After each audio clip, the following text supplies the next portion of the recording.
दगड़ियों, देश में त्रिस्तरीय पंचायती राज व्यवस्था कल 30वें वर्ष में प्रवेश कर जाएगी। 30वें वर्ष में जब यह पंचायती राज व्यवस्था प्रवेश कर रही है, तब उत्तराखंड की सरकार ने पंचायत राज व्यवस्था के विधिवत चुनाव करवाने की जगह पंचायतों को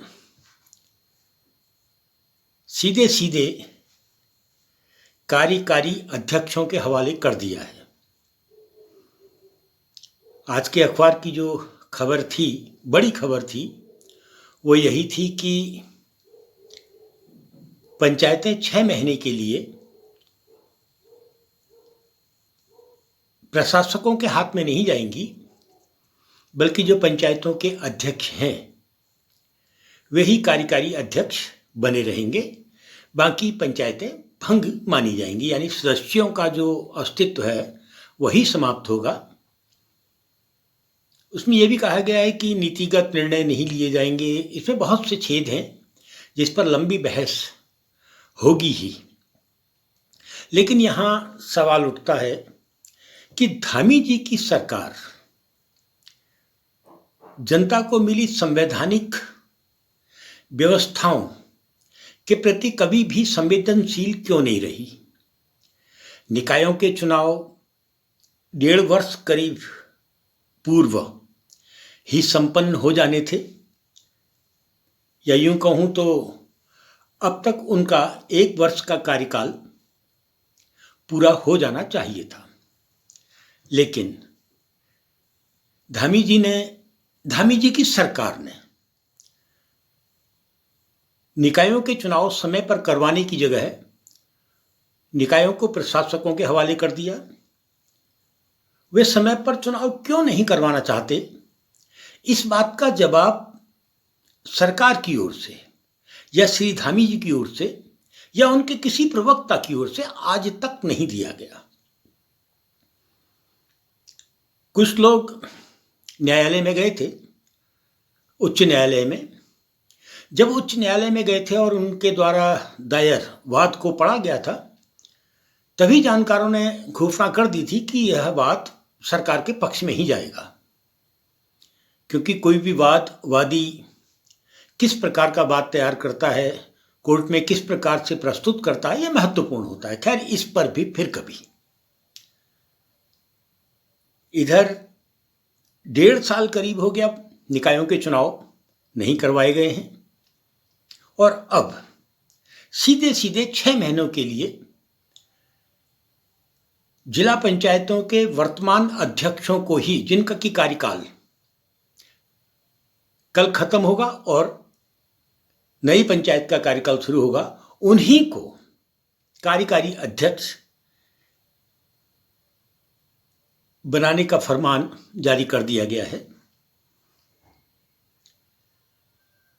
दगड़ियों, तब राजीव गांधी की सरकार थी, और राजीव गांधी की सरकार के दौरान संविधान में 2 महत्वपूर्ण संशोधन हुए थे। संविधान संशोधन संख्या 73 और 74। 73वां संशोधन देश के लोगों को अपने ही गांव में छोटी सरकार बनाने का अधिकार देता था। गांव की छोटी सरकार, क्षेत्र की छोटी सरकार, जिले की छोटी सरकार।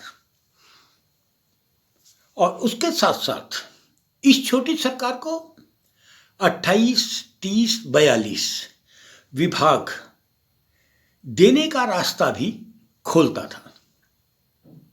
यह अलग बात है कि उत्तराखंड जैसे प्रांत में, कमोबेश उत्तर प्रदेश में भी त्रिस्तरीय पंचायत चुनाव में चुनावों की दूरी तो सरकारों ने नापी, लेकिन चुनाव होने के बाद गठित पंचायतों को अधिकार नहीं दिए। सिर्फ एक बजट जो सरकार की ओर से संवैधानिक रूप से मिलना था, वही बजट उनको मिला। लेकिन जो विभाग मिलने थे, काम मिलने थे, जो अधिकार थे, वो उनको नहीं दिए गए।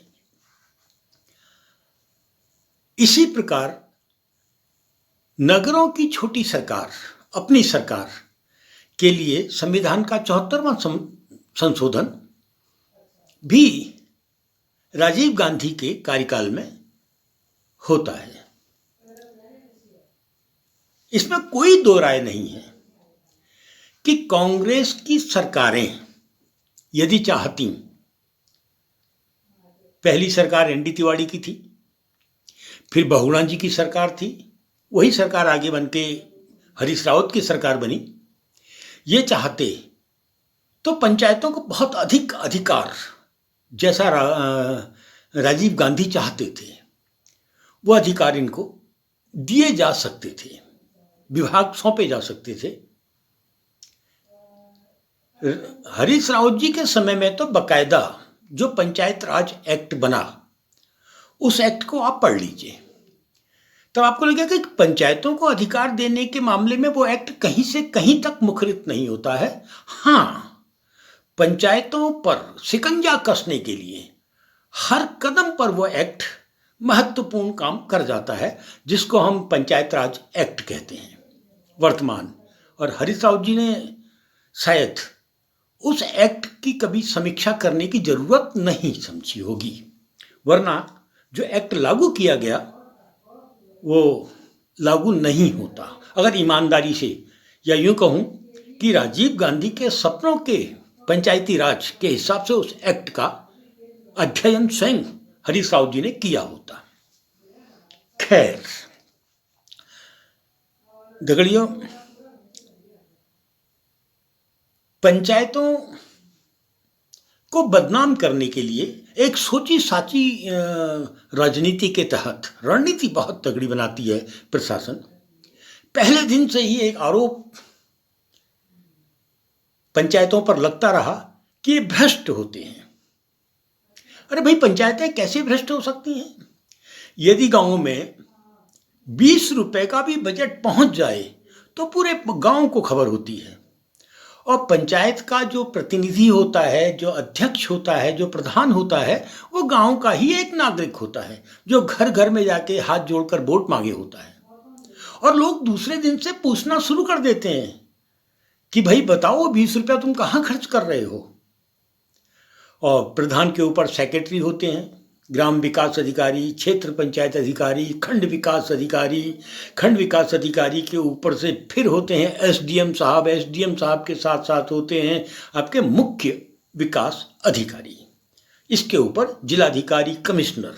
इतने बड़े फौज फर्रे के बाद किसी प्रधान की हिम्मत नहीं है कि वो 2 रुपया भी भ्रष्टाचार करके खा ले।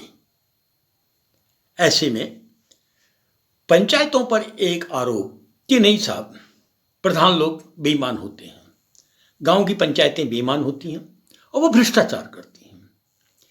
यानी कि ये पूरी मशीनरी जो पंचायतों के ऊपर है वो आपकी इतनी ज्यादा फेलियर है, सचिवालय से लेकर जिलाधिकारी के कार्यालय तक, जिलाधिकारी के कार्यालय से लेकर खंड विकास अधिकारी, सीडीओ, पंचायत राज अधिकारी, पंचायत सचिव तक इतनी ज्यादा फेलियर व्यवस्था है कि एक छोटा सा बजट जो सार्वजनिक रूप से गांव सभा के या गांव पंचायत के खाते में जाता है और जिसका नियंत्रण में भी संयुक्त हस्ताक्षर सेक्रेटरी के साथ होते हैं, उसमें भ्रष्टाचार हो जाता है, गमन हो जाता है। क्या ऐसी स्थिति में पूरे के पूरे फेलियर प्रशासन को की व्यवस्था को समाप्त करना जरूरी नहीं लगता है? खैर, ये एक षड्यंत्र चल रहा है कि लोग पंचायतों के प्रति अविश्वास बनाए रखें ताकि पंचायतें 28-42 जो विभाग हैं वो ना मांग लें। क्योंकि जिस दिन 28 विभाग, 43 विभाग, 42 विभाग पंचायतों के अधीन आ जाएंगे, निश्चित जानो सचिवालय में बुने जाने वाले भ्रष्टाचार के ताने बाने और उन तानों बानों के सहारे लुटने पिटने वाला सरकारी बजट सुरक्षित हो जाएगा और बहुत बड़े स्तर पर भ्रष्टाचार खत्म हो जाएगा। अगर भ्रष्टाचार खत्म हो गया तो फिर सरकारी तंत्र आप समझते ही हैं। इसलिए एक षड्यंत्र के तहत ये कोशिश होती है। लेकिन इधर भारतीय जनता पार्टी में खासकर धामी जी की सरकार इस संवैधानिक व्यवस्था के प्रति कितनी संवेदनशील है या कितनी चतुराई के साथ इस संवैधानिक व्यवस्था को जनता से छीनना चाहती है, इसका बड़ा प्रमाण निकायों के चुनाव अभी तक नहीं हुए, जबकि अब तक निकायों का 1-1.25 साल पूरा हो जाना चाहिए था। इधर कल के दिन नई पंचायतों का शपथ ग्रहण समारोह होना चाहिए था 2 तारीख को, लेकिन चुनाव ही अभी नहीं हुए हैं। चुनाव तो दूर, अभी तक मतपत्र जो निकायों के चुनाव पंचायतों के होते हैं वही संशोधित नहीं हुए हैं। कोई भी कार्यवाही अभी तक प्रशासन पूरा नहीं कर पाया है। उनके कई कानून के जानकारों से आज मेरी बातचीत हुई तो कहते हैं ये तो संभव ही नहीं था और ये कैसे हो गया। फिर वो ये भी कहते हैं कि एक छोटा सा मुकदमा हाईकोर्ट में जाएगा और वो सरकार के पक्ष में भी जा सकता है, जैसा कि उत्तराखंड हाईकोर्ट का चरित्र न्याय नगर पालिकाओं को लेकर रहा। 2 मुकदमे हुए थे, हाजी नाजी के बीच कार्यकाल बढ़ता चला गया। दगड़ियों, संविधान खतरे में है, ये बात हम लंबे समय से कह रहे हैं। संवैधानिक व्यवस्थाएं खतरे में हैं, इस बात को भी हम लंबे समय से कह रहे हैं। और लंबे समय से हम इस बात को भी कह रहे हैं कि भारत की न्यायपालिकाएं संविधान को सुरक्षित रखने में बहुत ज़्यादा इंटरेस्टेड नहीं हैं। वरना निकाय चुनाव को लेकर जो हाईकोर्ट की बेंच में मुकदमा गया था वो 1 ही तारीख में आदेश बन सकता था, लेकिन नहीं बना।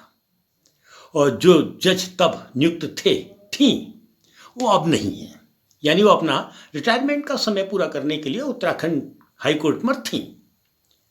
1 तारीख, 2 तारीख, 3 तारीख, कई तारीखें लगी, समय कटता चला गया और जो फैसला हुआ वो फैसला किसी भी रूप में उस सरकार के आदेश के पक्ष में गया जो सरकार समय पर चुनाव नहीं करवाना चाहती थी। ऐसा ही बहुत कुछ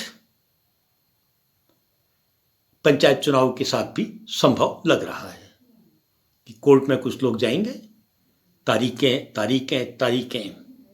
6 महीने कटेगा, फिर 1 साल कट सकता है, वो जब तक सरकार चाहे तब तक कट सकता है।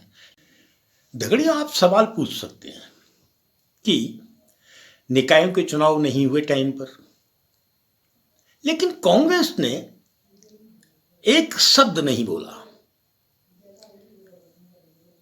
आखिर कांग्रेस की चुप्पी का राज क्या है? 73वां और 74वां संविधान संशोधन तो कांग्रेस ने ही इस देश को दिया था, और अपने ही दिए संशोधन के पक्ष में अगर कांग्रेस लामबंद नहीं हो पा रही, ऐसे में यदि आपके ऊपर भारतीय जनता पार्टी का स्लीपर सेल होने का आरोप लगने लगा है तो शायद उस आरोप में दम है।